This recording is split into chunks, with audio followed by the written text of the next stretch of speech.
Hi நண்பர்களே, இப்போ நம்ம பார்க்க போகிறது வந்து ஒரு கொண்டைக்கடலை ரெசிபி தான், குழம்பு. இது தோசைக்கு நல்லாயிருக்கும், சாதத்துக்கும் நல்லாயிருக்கும், எல்லாத்துக்குமே இது சூப்பராக இருக்கும். நான் கொட்டை ஏற்கனவே கொண்டைக்கடலை ஊற வச்சுன்னுக்கிறோம். நீங்கள் பண்ணுறதுன்னா நைட்டு ஊற வச்சுக்கிட்டு காலையில் கூட பண்ணலாம்.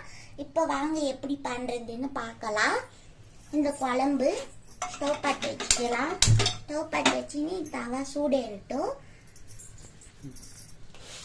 பாருங்க, தனியா ஒரு கைப்பிடி அமுட்டு சேர்த்திக்கலாம்.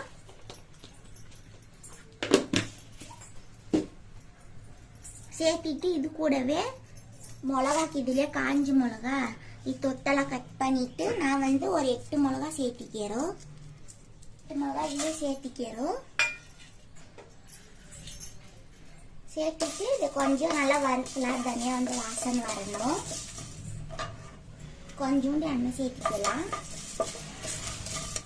பாருங்க, நல்லா இது வறுப்பாட்டுனுக்குது. இதெல்லாம் ஒரு பிளேட்ல மாத்திக்கலாம்.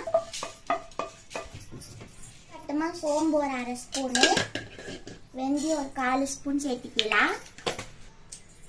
பட்டை ஒரு துண்டு, நம்ம லவங்கம், கசகசா நம்ம அதுல சேர்த்துக்கிறது வேணாம், இதுல 1 டீஸ்பூன் சேர்த்துக்கலாம். இது நல்லா நம்ம வறுத்துக்கலாம். எண்ணெய் சேர்த்தி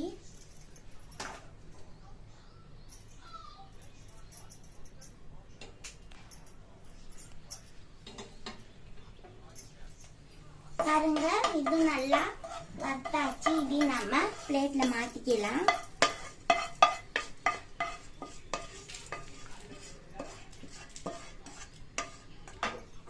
பாருங்க, அடுத்த கட்டமா நான் இங்க ஒரு தக்காளி, ஒரு வெங்காயம், பூண்டு ஒரு 10 பல்லு வச்சுக்கிறோம். இதெல்லாம் நம்ம சேர்த்துக்கலாம். ஃபர்ஸ்ட் பூண்டு சேர்த்துக்கலாம், அதுக்கப்புறமா வெங்காயம் சேர்த்துக்கலாம். சேர்த்துட்டு கண்ணாடி கலர்ல வந்தா போதும், ப்ரௌன் கலர் வரது வேணாம். இப்போ எண்ணெய் சேர்த்துக்கலாம்.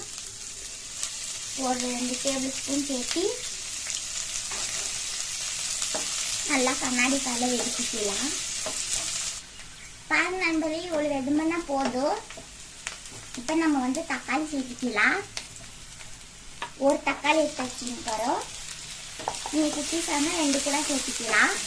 பாருங்க, இது கொஞ்சம் பேஸ்ட் மாதிரி வெதும்பி வரணும். அதில் நல்லா பேஸ்ட் மாதிரி ஆயிடும்போது இவ்வளோ வெதுமனா போதும். நான் ஸ்டவ் ஆஃப் பண்ணிட்டோம். இப்போ இது சூடு ஆறிட்டோம். இப்போ நம்ம அப்படி இது பண்ணியிருந்தோம் இல்லையாலாம் வறுத்து வச்சுருந்தோங்க இல்லையா, இதெல்லாம் மிக்சி ஜாரில் சேர்த்திக்கலாம். இதெல்லாம் அரினுட்டும். இதெல்லாம் நான் ஒரு சுற்றிக்கு போகிறோம். அதுக்கப்புறமா அதை சேர்த்திக்கு போகிறேன். எனக்கு நைஸாக ஆகாது ஒரே வாட்டி போட்டால். பாருங்க நம்மளே இதெல்லாம் இதில் சேர்த்திக்கலாம். இப்போ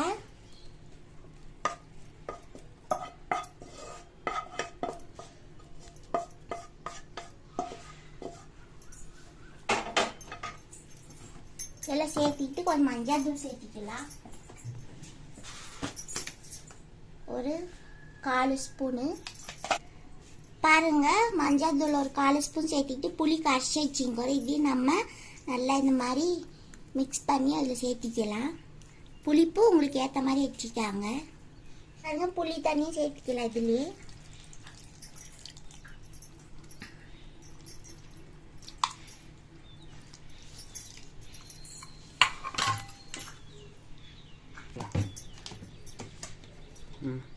பாருங்க, இப்ப நம்ம இந்த மசாலாவை நல்லா ஆட்டி வந்துடலாம். பாருங்க, நம்ம தண்ணி சேர்த்து மசாலா நல்லா நைஸா ஆட்டியாச்சு. 2 கத்திரிக்காய் சேர்த்திக்கு போறோம். இதுக்கு கத்திரிக்காய் சேர்த்து செஞ்சா இந்த குழம்பு சூப்பரா இருக்கும்.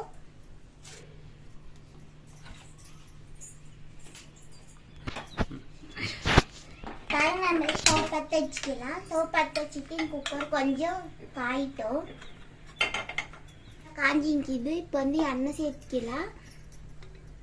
ஒரு 3 டேபிள் ஸ்பூன் எண்ணெய் சேர்த்தியாச்சு.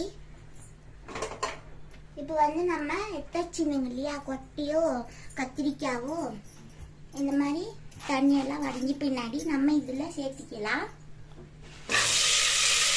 சேர்த்துட்டு நல்லா மிக்ஸ் பண்ணலாம். பாருங்க உப்பு வந்து 1 ஸ்பூன் சேர்த்துறோம். அப்புறம் பத்தலைன்னா அப்புறமா நம்ம ஊற்றிக்கலாம். இப்போ கட்டத்தில் நம்ம உப்பு சேர்த்தனால அது வந்து இந்த கத்திரிக்காய் இந்த கொண்டைக்கடலை எல்லாத்துக்கும் உள்ளே போய் மிக்ஸ் ஆகிடும். இப்போ சாப்பிட்றதுக்கு நமக்கு நல்லாயிருக்கும். இல்லைன்னா சாப்பிட்றதுக்கு சப்பையாக இருக்கும். சட்டை வந்து இதெல்லாம் கொஞ்சம் 2-3 நிமிஷம் நல்லா அப்படி வெந்துட்டோம். நம்ம இந்த மசாலா சேர்த்துக்கலாம். இந்த மசாலா சேர்த்திட்டு நல்லா இந்த மாதிரி மிக்ஸ் பண்ணிக்கலாம். இந்த மாதிரி நல்லா மிக்ஸ் பண்ணிட்டு இப்போ நம்ம தண்ணி சேர்த்துக்கலாம். பாருங்க ஜாரில் கொஞ்சம் தண்ணி சேர்த்தி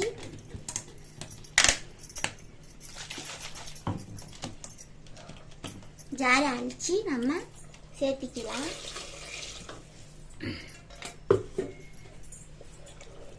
பாருங்க உங்களுக்கு கெட்டியா வேணும்னா நீங்க தண்ணி கம்மியா வச்சுக்கலாம். இல்ல கொஞ்சம் குழம்பு வந்து கொஞ்சம் தண்ணி மாதிரி வேணும்னா நீங்க தண்ணி நிறைய சேர்த்துக்கலாம். நான் வந்து கொஞ்சம் இன்னும் கொஞ்சம் தண்ணி சேர்த்துக்கிறோம். பாருங்க இது தண்ணி போதும்.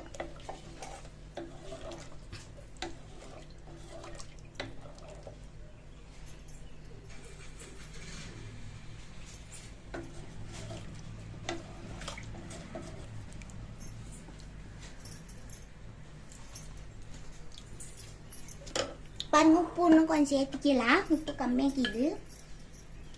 இன்னும் ஒரு 1/2 ஸ்பூன் நமக்கு சேர்த்துக்கிறோம். மொத்தம் 1 டீஸ்பூனு சேர்த்துட்டு நல்லா மிக்ஸ் பண்ணிட்டு குக்கர் மூடி போட்டு ஒரு 5 விசில் விடலாம். அதுதான் நம்ம குழம்பு சூப்பராக ரெடி ஆயிடும். இன்னும் கொஞ்சம் திக்கா வச்சு அது களிக்கு எல்லாம் கூட மேட்ச் ஆகும்.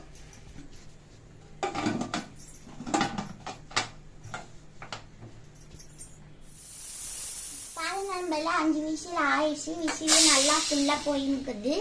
பாருங்க இப்ப எப்படி வந்துருக்குதுன்னு பார்க்கலாம்.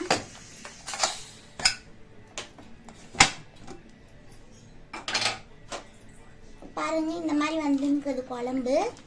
பாருங்க இந்த மாதிரி பார்த்தா உங்களுக்கு தெரியும். இது வந்து எல்லாத்துக்கும் நல்லா இருக்கும். சோத்துக்கு அதுக்கப்புறமா தோசைக்கு எல்லாத்துக்கும் நல்லா இருந்தா லைக் பண்ணுங்க, கமெண்ட் பண்ணுங்க, ஷேர் பண்ணுங்க. உங்களை வந்து வெளிப்பட்டுக் கொள்கிறேன். நன்றி, வணக்கம்.